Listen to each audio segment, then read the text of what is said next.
And of course, while Shagaramas is the place to be, Power Water 2 FM is also the place to be, especially at this time of the day. This is where we are joined by Sandrine Rattan, and of course, she is a communication specialist. I kind of like that title that she has to her name. Sandrine, good afternoon to you. Good afternoon, Sir Charles, and good afternoon, Trinidad and Tobago, and to our listeners on the World Wide Web. Welcome to the Business Forum. Special good afternoon to my colleagues at the Jamaica Trade and Invest in Jamaica who are tuning into the program at this time. Last week, we got an in-depth insight into the major projects being undertaken by the Shagaramas Development Authority, and we recognize that a lot of developmental works is in fact taking place along the northwestern peninsula, and we, commend the CDA for those efforts. This afternoon, however, I'll be chatting with a very dynamic and renowned business icon. She's Patricia Francis, the Executive Director of the International Trade Center out in Geneva, Switzerland. But before joining Mrs. Francis on the line, I'd like to share a brief profile on her. Patricia Francis is an award-winning leader and business facilitator who joined the International Trade Center as Executive Director in June of 2006. During her tenure at the ITC, she has implemented a change management strategy to build common values and strengthen key management functions. Mrs. Francis comes to the ITC from Jamaica Trade and Invest, where she served as president since 1995. She has chaired the Organization of Economic Cooperation and Development's Caribbean Rim Investment Initiative, as well as the China Caribbean Business Council. Mrs. Francis has received awards from the Washington, D.C.-based Caribbean Central American Action Council and from the King of Spain for her leadership and support for investment and business advocacy.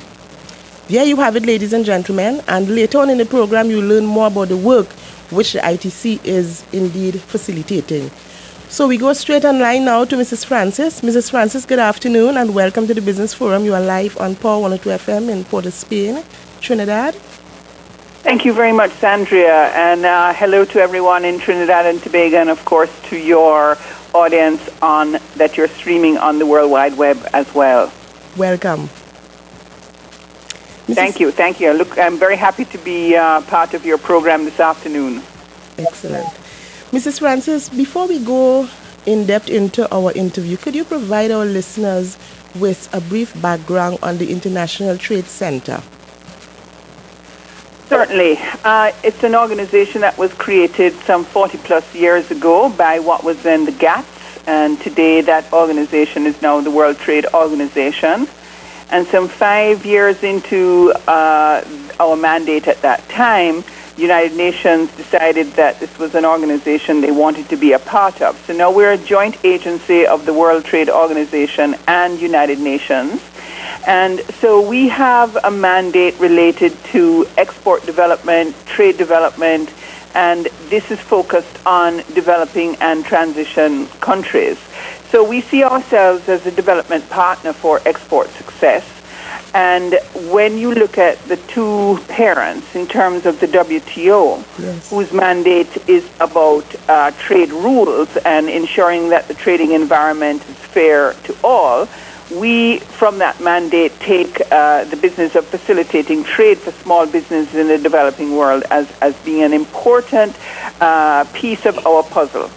On the other hand, from the WTO, we see the achievement of Millennium Development Goals as being critical also to our mandate. So if you put the two things together, yes, developing world trade in small and medium-sized countries in the developing world, and the achievement of the Millennium Development Goals, then, we take as our own credo that what we're talking about is developing export impact for good in the countries that we work in. So we want to know about sustainability. We want to know that there is poverty reduction in the actions that we take. We want to make sure that the environment is protected. So that value system that you talked about in terms of what are the guiding principles that ITC must live up to, it is part of this.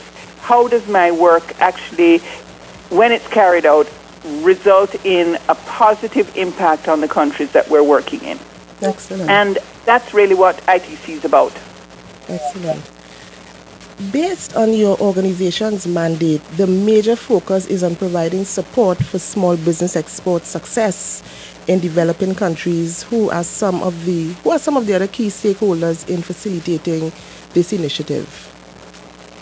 Well, we have to work through partners. We're a small organization with a huge mandate. And, of course, our mandate isn't about making the organization into a massive institution. It is about empowering our partners. And so when we go into a country, we try to identify who are the players in that country who somehow have an impact on how trade works. So do they have a trade promotion organization? That would be a key player. Yes. Chambers of Commerce, key player. Sector associations, key player. Minister of Trade, key player. Minister of Foreign Affairs and Foreign Trade, key player. Yes. Ministry of Development, key player.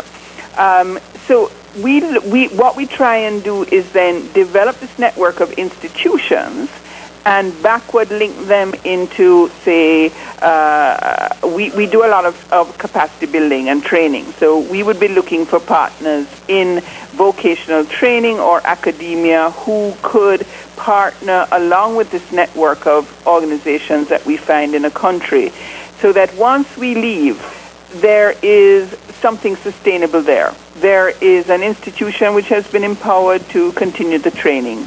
There has been an institution empowered to be able to deliver services which we have taught them. And we maintain on an annual basis meetings with these networks. So once a year we will bring these networks together, depending on what the subject matter is, Yes. and so that we're constantly actually engaged with the various partners that we have. So we talk about real partnership. Excellent. Mrs. Francis, I'm also aware that the ITC has defined and restructured itself around 5 new business lines. Could you share with us information on these lines as well as their stated objectives? Certainly. And if we think about, let's one of the things that we wanted, when I arrived at ITC, we had maybe, 150 services, enough services to confuse anyone. So we thought one of the things that we would do is to focus on what are the critical issues that are necessary for trade to actually be developed and to be executed. So if I speak about the first one, it is about what we call business and trade policy. And there, what we're aiming to do with this practice is to develop a public-private partnership between the government and the trade support institutions to look at what are the issues that are being faced by the private sector. Because at the end of the day, it is the private sector who trades, not government. Exactly. And often we find in our countries that policy is being developed without the voice of business being heard. And so after policy has been created, then you will get a backlash from the private sector saying, we were not consulted, we don't know how we're going to live up to these expectations and to these commitments. And so what we build is this public-private dialogue where the private sector is empowered to actually articulate its issues in a way which government understands. Because clearly, people, what we find is that government is talking at the private sector and the private sector is talking at the government. So we have to find a language which is common to ensure that everybody understands what is being said, what the implications of the various issues are, Yes. and to create the right kind of environment for this dialogue.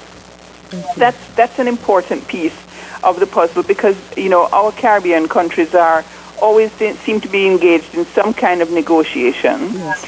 And you are always hearing cries from the private sector about not really being properly consulted. So that's a very important piece. It is. The other way that we work is in developing export strategies because, again, there are so many issues to be faced. If we don't set priorities, then we will probably never accomplish anything. So one of the things that we do is, again, through this public-private dialogue, create a mechanism for the development of export strategies. And there, people are being brought together looking at the issues internal to the country. What are the competitiveness issues internal to the government? So business environment, how is it working? Yes. Supply side capacities, how are companies being supported? Then looking at border issues, which are customs and market access, and then trade promotion on the outside. So that's very important.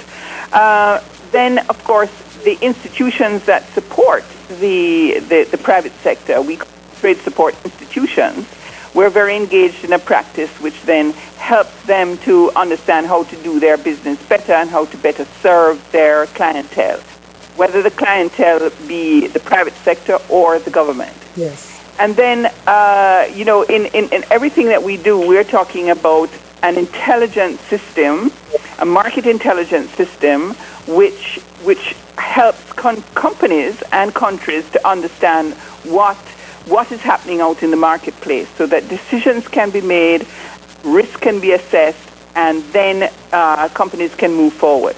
So we have a practice also called trade intelligence, and that's an important piece of the puzzle. And finally, exporter competitiveness. Yes. What happens internally to the company itself? Does it meet the right standards? Does it have trade finance? Does it have the right product mix in going into particular markets? Yes. And does it have the right packaging, et cetera, et cetera? So all of our businesses, therefore, crystallized into these 5 areas: business and trade policy, export strategy, strengthening of trade support institutions, trade intelligence, and finally exporter competitiveness, what's happening in the companies. And of course, they all synergize with the organization's mandate as well. Absolutely. Yes. Mrs. Francis, we need to take a short commercial break, but do stay online. We return shortly. Certainly. Looking for the perfect place for recreation and investment opportunities? Then come to Shagaramas. We offer a diverse range of activities, including restaurant and hotel development, sailing, hiking, eco-tours, golfing, kayaking, and lots more. Call 634-4227 or visit ishagaramas.com. This ad courtesy the Shagaramas Development Authority, CDA, making Shagaramas the place to be. Welcome back to the Business Forum, and if you're just joining us, we have online Mrs. Patricia Francis, the Executive Director of the International Trade Center out in Geneva, Switzerland. Mrs. Francis, welcome back. Thank you very much, Sandrine. Yes. Mrs. Francis, the ITC is aligned with the concept of the One UN initiative. I find that really interesting. How effective has this been? Well, it's a work in progress.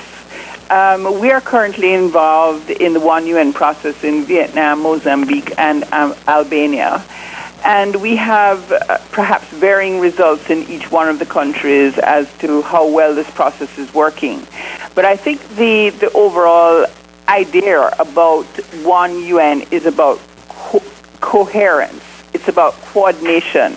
It's about making sure that you don't have 10 people going to the same client with different messages about the same subject. Yes. So it's a critical piece, and when you think about it in terms of overseas development assistance, the UN is really a small player in this whole environment, and that the different UN organizations would be competing against each other is not a very good thing. So the whole idea around the One UN is actually to crystallize this effort for various institutions to work together. Okay. Okay. Excuse me, having a little tickle in my throat. That's okay. Yeah. So I would say that the idea is to one year on this initiative now, and excuse me, and I think it's working quite well. Okay. Excuse me. That's what happens when you come from the north into the south. But very good. Let's take a quick break so you can just clear your throat, and we come back to you now. Okay, great. Looking for the perfect place for recreation and investment opportunities? Then come to Shagaramas. We offer a diverse range of activities, including restaurant and hotel development, sailing, hiking, eco tours, golfing, kayaking, and lots more. Call 634-4227 or visit ishagaramas.com. This ad courtesy the Shagaramas Development Authority, CDA, making Shagaramas the place to be. Mrs. Francis, welcome back once again. Thank you so much. Throat is feeling a little better. Good. Now, I was fascinated by your paper, It's the Little Guys Who Can Make the Difference. And I'm particularly interested in the statement, the industrialized countries have long recognized that small and medium-sized businesses are crucial engines of growth in their countries. Against what background was this statement made? Well, if we take some of the OECD countries, the European Union, say Canada, United States, and if you look overall in terms of the globe, if we take the European Union, for example, the small and medium-sized enterprises, they employ 66% of the workforce in the private sector in the European Union, and they contribute 57% of value addition in terms of products. You're talking about 23 million SMEs, and they contribute, in terms of the number of enterprises. They're almost 98% of all enterprises in the European Union. Yes. When you get to Canada, it's slightly different. They represent about 26% of Canada's GDP. Yes. And when you look at the United States, there the numbers range from about 97% of the companies that are exporting out of the United States. Yes. So, here you realize that, and perhaps you may have heard some of the utterings of President Obama when he was talking about trying to get small and medium-sized enterprises going again. Yes. Yes. But if you look at the global numbers, they account for between 50% of local and national GDP and about 30% of exports across the world. So they are a critical and important part of any global economy, and particularly in the North where they're recognized. Yes. Most of the companies in countries in the North have specific SME policies, specific policies related to making sure that they have the right access to government contracts. And many of the multinational corporations also have, procurement policies which look clearly at making sure that small and medium-sized enterprises are part of their global supply chain. So it's a very important part of any economic policy to look at small and medium-sized enterprises. You can't overlook them. And I guess they're more important now, given the global economic slowdown. Yes. Absolutely. Yes. You are currently in Jamaica, Mrs. Francis, for participation as a lead speaker in the second regional review on aid for trade, which is a joint initiative by the IDB and the WTO with support from the Jamaican government. What is the theme of the conference, and what are some of the specific outcomes expected? Fine. This is the second review, and it's building on the results of the previous review, which took place in Lima in 2007, and that was kind of the kickoff thing, the meeting. The theme of the second review is about how the constraints which were identified in the first review are being addressed. So if we look at the objectives, it is about monitoring the process, that's the progress that has already been made in any kind of initiatives that have happened.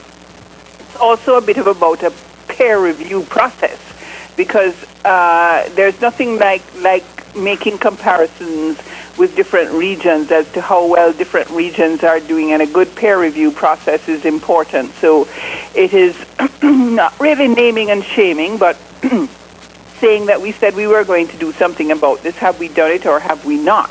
Yes. The second objective is to ensure that the mainstreaming of trade into national and regional development agendas is actually done, and that and that people are taking action towards that.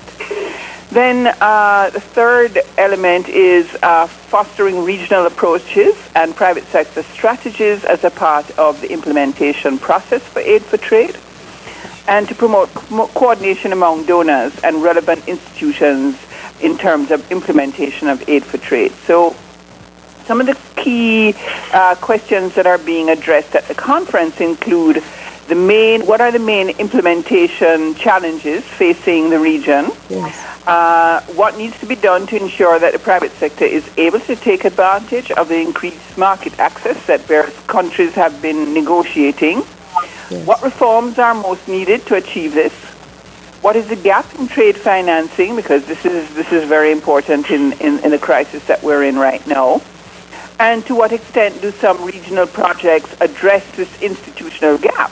Okay. And are there multi-sectorial and multimodal ways in which solutions on the supply side constraints for the region can actually be taken action on? Then, of course, Aid for Trade also addresses soft infrastructure needs. I spoke about some of these before, like Yes. the business environment. Mm-hmm. How long does it take to register a business? How long does it take to get a permit? If you're exporting, what are the processes? Can they be simplified? Do we have all of the the infrastructure in place to make sure that we can meet the standards, etc.? So I think, and then I guess this whole question of public-private partnerships Yes. to achieve some of these objectives that we have set ourselves is also very important, and we want to know whether we've actually achieved anything so far in this regard. Okay. Still on the conference, I note that the importance of aid for trade to the private sector is one of the areas earmarked for discussion. What are some of the challenges currently impacting the private sector in the region, which may be raised at the forum? Right. Well, we've heard on a regular basis, more or less the same things. High cost of doing business, high communication costs, transport, shipping, because, going between the various islands, there aren't always opportunities for good transportation linkages, so that's something which I know is going to be talked about. In some cases, high labor costs or the unavailability of finance in order to meet the capital requirements needed for companies to retool. That's certainly going to be one of the things talked about. In terms of skills shortages, what are we doing in the region for training and enhancing our institutions to make sure that indeed they are meeting the challenges that the business community currently are facing? Yes. There is a lack of market intelligence, the sophisticated kind of market intelligence which are necessary to keep people on top of what's taking place in markets. Yes. Things are moving so quickly these days that people need to have market intelligence pretty quickly. So these are some of the things, and of course, what's happening in the domestic market versus the regional market, how is integration going? That's the kind of thing which we're looking for, and of course the question of diversification, because now that we're losing preferences in many markets, we have to be looking at this question of diversification. Okay. Perhaps at a later date we would chat again, Mrs. Francis, with regards to some of the outcomes Yes. which would impact on the region. But we're at the end of the interview, and if you could just give some closing comments before we end. Well, I'm from the region. I'm Jamaican. I believe that the opportunities for us are far greater than we ourselves recognize, and the region just needs to take a hold of these opportunities, give some of our young people a chance to actually achieve the goals that they're setting themselves, rather than having them run away to North America or Europe to try and realize their own potential. So I think we have the talent here. We have the views of what can be done. We need some critical partnerships to make them happen. And I would suggest that the region really needs to look outward. We've been looking inward too long. And there are only a few people in the region who have been looking outward in the ways that I think are really matching the opportunities that exist. And we continue to frustrate these people. So I'm hoping that for once we can gain some level of consensus. We can move forward together as a region with the kind of trust and confidence which is necessary for success. So that's my closing remark and my wish for the conference. Mrs. Francis, I could not have agreed with you more in terms of your final articulations. And I want to sincerely thank you on behalf of the people of Trinidad and Tobago, Power 102 FM here in Port of Spain. We want to thank you most sincerely for being our guest on the Business Forum, and we would continue to keep in touch. Thank you so much, Sandrine. It's been an honor for me to be on your program, and I look forward to the continuing dialogue. You can always get me in Geneva, even if I'm not in the region. Thank you very much. Take care. You're welcome. Bye. Bye-bye. Bye. There you have it, Trinidad and Tobago. We have been chatting with Mrs. Patricia Francis, who is the Executive Director of the International Trade Center out in Geneva, Switzerland. And you would be hearing more about Mrs. Francis in terms of the work that she's doing. She's facilitating at the ITC. And thank you for listening. Until next week. Goodbye. All right, and of course, it's all part of the Business Forum here on Power 102 FM.